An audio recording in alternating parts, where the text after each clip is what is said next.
What is the correct way to teach horse riding lessons? Now, I've traveled around the world. I've worked in 5 different continents, 20 different countries. I've traveled to more than 60 with horses, and I've seen a few things. You know, I'm a coach, and one of the things that I've noticed is how to spot a good instructor and a poor instructor. And you know, it's weird because for some reason, and I don't know why, but in the USA, for example, we don't even have a certification program. So I'm certified with the FEI, you know, obviously that's in Europe, but I am certified, and you don't really find that a lot in the USA, which is crazy.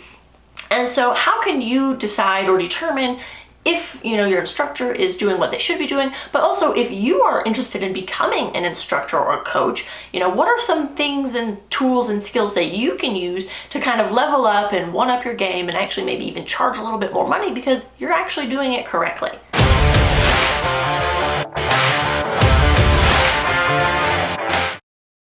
If you haven't already, please do me a favor, hit that subscribe button and also like this video. It actually helps with the YouTube algorithm, and I am very appreciative if you do.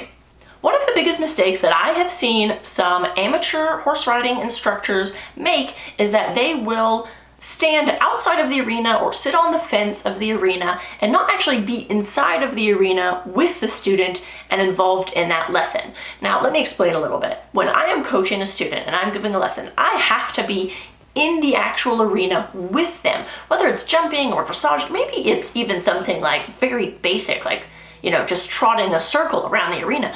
But no matter what the exercise is or the lesson is, I am inside the arena. I'm walking around. I mean, it is impossible to be a really good horse riding coach and be fat because you are going to be walking around, you're going to be moving all day. Like, I would spend all day long on my feet and I wouldn't sit down once in the whole day. Now, I was, you know, in my 20s and I had the energy to do that, but you know, that is how I conduct a lesson. So the instructors that are just sitting on the side of the fence, or they have a little like microphone thing that they're just shouting into and they're yelling at you, you know, oh, just canter, make a circle here.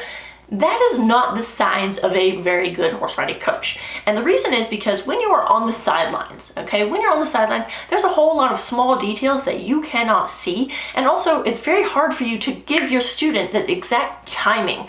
Okay, timing is everything when it comes to teaching horse riding lessons. So if the student is trying to make an exercise with that horse, I need to see exactly what the horse and student are doing.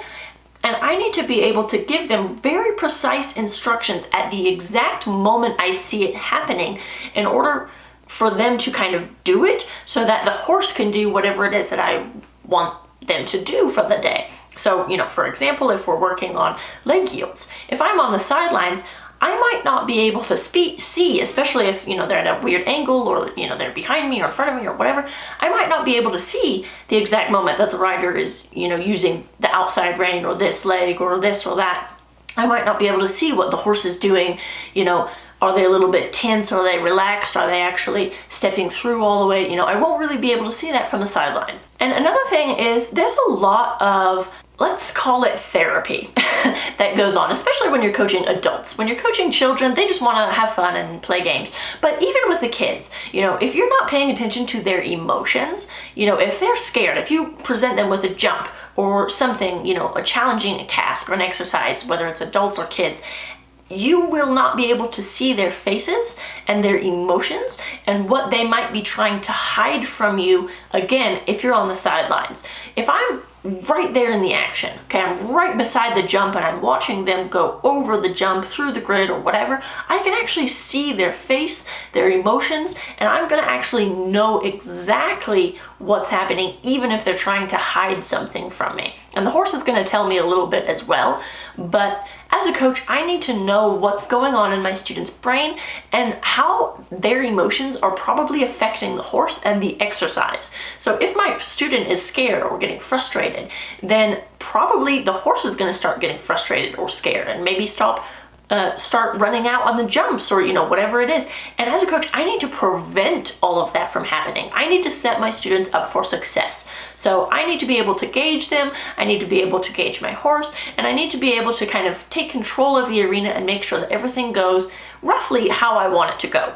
Another mistake that I see some amateur instructors make, and I don't know if this is very common in the US anymore, but I've seen them doing it in the UK, for example, and in India definitely, and a lot of places when I was traveling, and there's this weird concept of like follow the leader, where they just have students kind of nose to tail and they're just following each other.